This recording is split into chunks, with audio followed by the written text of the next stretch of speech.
pessoal, prontos para mais uma aula? Então vem comigo, hoje nós vamos falar sobre a formação do solo. Nós já vimos que existem as rochas, né? Nós já vimos que existem os minérios, os minerais.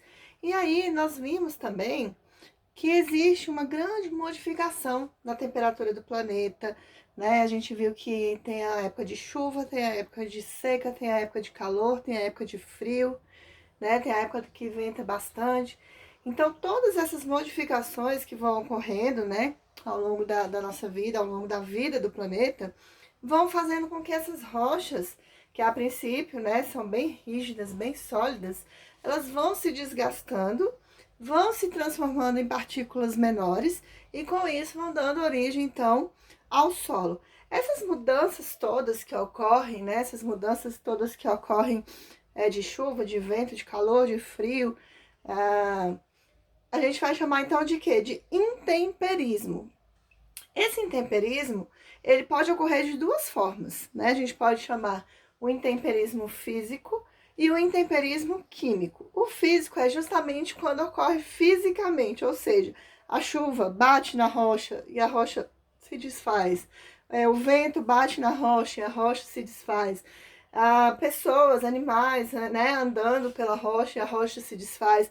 Plantas nascendo dentro, né, das rochas ou próximas à rocha, e com isso as raízes vão fazendo com que aquele material se desfaça. E aí, quando vai acontecendo todo esse intemperismo físico, as partículas menores vão dando origem, então, ao solo. Já o intemperismo químico também pode ocorrer, né? Também é o desgaste de rocha, mas de que maneira? É quando acontecem alterações químicas causadas por substâncias presentes, por exemplo, na água, né? Presentes na chuva, na atmosfera. Então, por exemplo, em locais onde tem bastante indústrias, bastante fábricas, né? O que que acontece? Elas vão liberando esses materiais químicos no ambiente, esses materiais químicos vão, obviamente, para a atmosfera ou vão na formação das nuvens, e com isso cai a chuva que a gente chama de chuva química.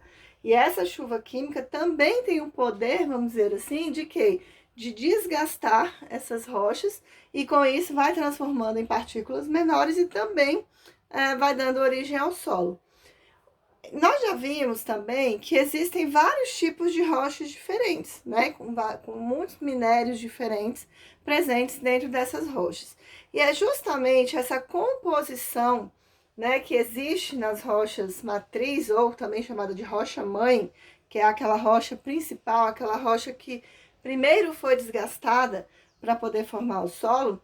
De acordo com essas diferenças que existem, né, nas diferentes rochas, nós também vamos diferenciar os tipos de solo. Então, nós podemos dizer que existem 3 tipos de solo: solo arenoso, solo argiloso e o solo umífero. O solo arenoso é um solo permeável. O que é isso? É aquele que passa a água com facilidade. Então, os grãos de areia, né, no solo arenoso, tem 70% de composição de areia. Pode ter outras composições? Sim, mas para ele ser considerado arenoso, tem que ter pelo menos 70% da composição de areia. E a areia, como ela tem umas partículas, né, maiores, elas não ficam tão juntinhas, tão grudadinhas, uma partícula na outra. E com isso acontece o quê? Os espaços, né, os poros que a gente chama, que permitem a entrada de água, que permitem a passagem de água. No solo argiloso, as partículas são muito pequenininhas, são muito fininhas. E aí o que que acontece? Quando entram em contato com a água, essas partículas se unem, né? Elas grudam mesmo fisicamente. E aí o que que acontece? Elas impedem a passagem dessa água para o interior do solo. E no solo umífero, nós temos uma grande quantidade de elementos orgânicos. O que são elementos orgânicos? São elementos provenientes dos seres vivos. Então, no solo umífero, tem muitos restos de plantas, restos de animais. animais vivos, insetos, né, que vivem naquele determinado local. E aí o que que acontece? Aquele ambiente, aquele solo, ele fica bem próprio para fazer a agricultura. Por quê? Porque quando uma plantinha ela vai nascer, ela vai se desenvolver, ela necessita de ter a parte orgânica, né? Ela necessita dos sais minerais, ela necessita, então, de um solo fértil, para quê? Para poder se crescer, né? Se desenvolver. E um fator muito importante, né, que tem no solo mífero é a presença das minhocas. As minhocas, as minhocas têm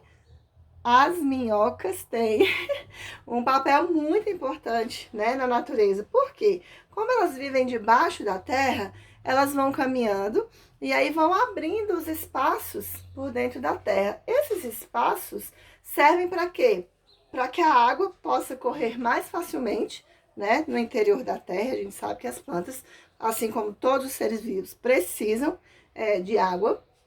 E também esses espaços permitem a entrada de oxigênio, né? E aí aquele solo então fica bastante oxigenado, aquele solo fica com bastante água. A gente pode perceber que o solo mífero ele é úmido, né? Ele tem uma quantidade de água ali maior, né? E com isso então fica melhor para que tenha as plantações, para que as plantas possam crescer e se desenvolver. Então, para a gente poder fazer uma plantação, principalmente em lugares que tem grandes culturas, né, grandes plantações, é preciso balancear o solo. Por quê? Porque tem que ter um pouco da parte de areia, para quê? Para poder penetrar a água. Tem que ter um pouco da parte argilosa, para poder também manter a água, né, para aquelas plantas. E, principalmente, tem que ter aquela parte do solo mífero, que é a parte orgânica, é aquela parte fértil, que vai ajudar, que vai contribuir para o nascimento e o crescimento das plantas. Não dá para fazer uma plantação, por exemplo, num solo totalmente arenoso. Por quê? Porque vai ter uma grande chance da planta não conseguir absorver a água do solo, porque a água, quando passa, quando penetra o solo arenoso, ela costuma ir todo para muito profundamente, né? Lá para os lençóis freáticos. Também não é possível fazer grandes construções, né? Em solo muito arenoso. Por quê? Porque o solo arenoso, ele é muito solto, né? O vento, ele leva muito. Vocês já devem ter visto ou já devem ter ouvido falar das grandes dunas, né, de areia. As grandes dunas de areia são montanhas de areia, né, que conseguem mudar de lugar. Elas conseguem ir de um lugar para o outro devido à ação dos ventos. Então, não tem como a gente fazer, por exemplo, uma edificação, né? Uma construção de uma casa ou de um prédio num solo totalmente arenoso. Então, para cada tipo de atividade que nós vamos fazer, seja de agricultura, seja de construção das cidades, nós temos que analisar o solo da região, nós temos que fazer